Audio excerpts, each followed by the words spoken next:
인공지능이 우리 세상의 규칙을 완전히 바꿔놓고 있죠? 여러분의 직업, 여러분의 회사, 그리고 여러분의 미래까지 전부 말입니다. 송길령 작가는 이걸 경량문명이라고 부르는데요. 여기에 적응하지 못하면 그냥 뒤처지는 게 아니라 도태될 거라고 아주 강력하게 경고하고 있어요. 자, 지금부터 그 생존 전략을 한번 제대로 들여다볼까요? 내가 핵개인인가? 스스로에게 묻고 그날 바로 회사를 관뒀다. 이 책의 저자는요, 이 아이디어를 깨닫자마자 바로 실천에 옮긴 거죠. 그러니까 이게 그냥 책상에서 나온 그런 이론이 아니라는 겁니다. 한 사람의 인생 경로를 통째로 바꿀 만큼 아주 절박하고 현실적인 문제라는 뜻이겠죠. 자, 앞으로 나아가려면 우리가 지금 어디에 서 있는지부터 알아야 하지 않겠어요? 우리가 이제 막 떠나보내고 있는 세상, 바로 중형문명의 시대부터 먼저 이야기해 볼게요. 예전에는요, 성공 공식이 아주 명확했어요. 더 큰 공장을 짓고 더 많은 직원을 뽑고 더 두꺼운 보고서를 만들고 모든 게 크고 무겁고 안정적인 게 최고였던 그런 시대. 말 그대로 중량 문명이었죠. 규모가 전부인 시대였습니다. 근데 말이죠. 예전엔 그렇게 큰 힘이 됐던 이 거대한 몸집이 지금은 오히려 발목을 잡는 부채가 되어버렸어요. 왜 그럴까요? 이유는 딱 하나, 속도 때문입니다.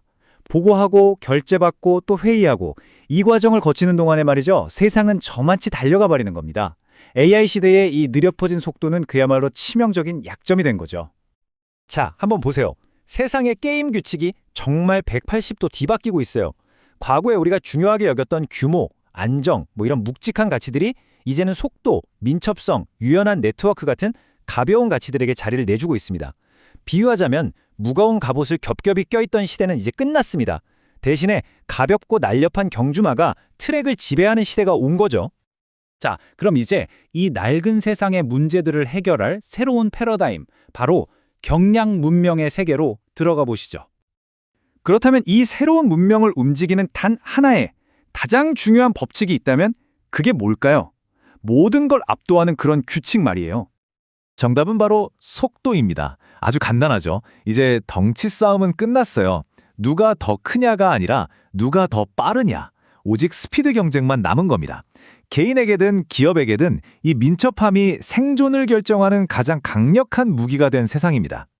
물론 이런 변화가 어느 날 갑자기 하늘에서 뚝 떨어진 건 아니에요. 오랜 시간 동안 여러 기술들이 톱니바퀴처럼 맞물리면서 만들어진 어찌 보면 필연적인 결과라고 할 수 있죠. 그리고 이 모든 변화의 한가운데서 폭발적인 불을 붙인 촉매제. 네, 그게 바로 인공지능, AI입니다. 자, 이렇게 세상의 무대가 바뀌었는데 주인공이 그대로일 수는 없겠죠? 이 새로운 시대의 한복판에 서 있는 새로운 주인공, 바로 핵개인에 대해 이야기해 볼 시간입니다. 이제 더 이상 거대한 조직이 세상의 중심이 아니라면 그럼 도대체 누가, 무엇이 이 새로운 경제를 이끌어 나갈까요? 송길령 작가는 이걸 핵개인이라고 부릅니다. 우리가 흔히 쓰는 핵가족이라는 단어에서 따온 건데요.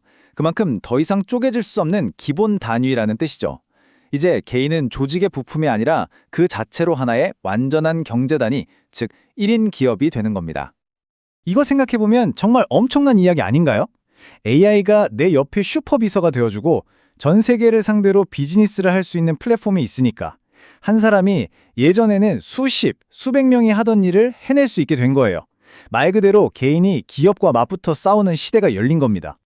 자, 이렇게 플레이어들이 달라졌으니 당연히 협업하는 방식, 그러니까 게임의 룰도 완전히 달라져야겠죠.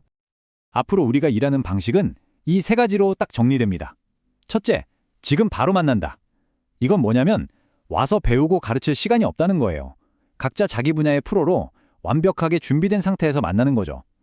둘째, 짧게 만난다. 프로젝트는 아주 짧고 대신 엄청나게 집중적입니다. 첫날부터 내 모든 걸 쏟아부어야 해요. 그리고 마지막, 다시 만난다. 이게 핵심인데 당신의 평판이 곧 당신의 다음 일자리를 보장하는 여건이 되는 겁니다. 한번 같이 일해봤는데 별로다. 그럼 다시는 부름받지 못하는 거죠. 굉장히 냉정하지만 어떻게 보면 지극히 효율적인 방식입니다. 자, 그럼 가장 중요한 질문이 남았죠. 이 정신없는 변화 속에서 도대체 우리는 어떻게 살아남아야 할까요?